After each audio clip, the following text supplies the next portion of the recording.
కొరింథీయులకు రాసిన 2వ పత్రిక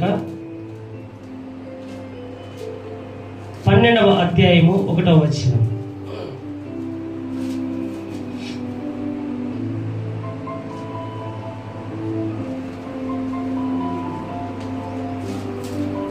అతిశయపడుట నాకు తగదు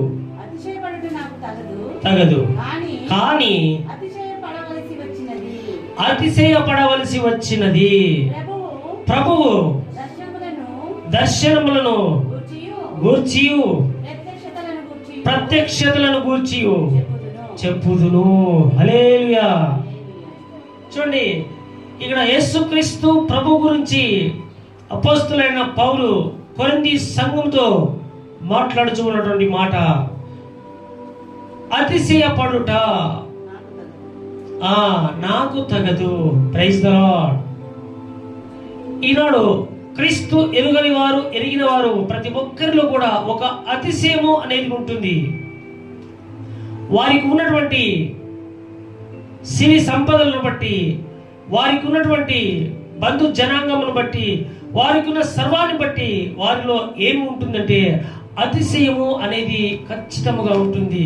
అయితే క్రీస్తు బిడ్డలుగా మనలో ఒక అతిశయం ఉండాలి. హల్లెలూయా. ఆ అతిశయం ఏంటంటే క్రీస్తును బట్టి, యేసు క్రీస్తు ప్రభువును బట్టి మనము అతిశయపడాలి. హల్లెలూయా.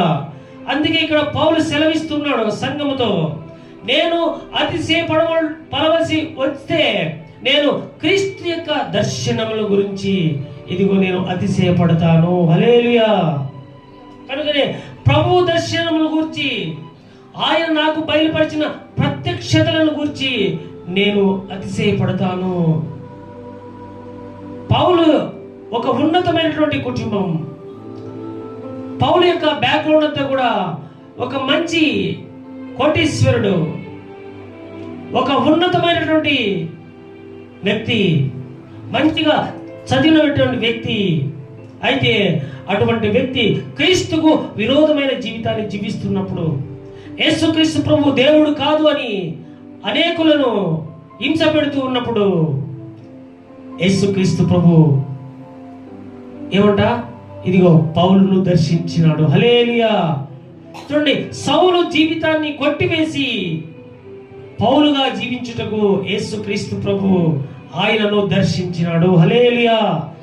దీన్ని బట్టి పౌలు అంటున్నాడు, ఆయన దర్శనాన్ని బట్టి నేను అతిశయపడుతున్నాను. హల్లెలూయా.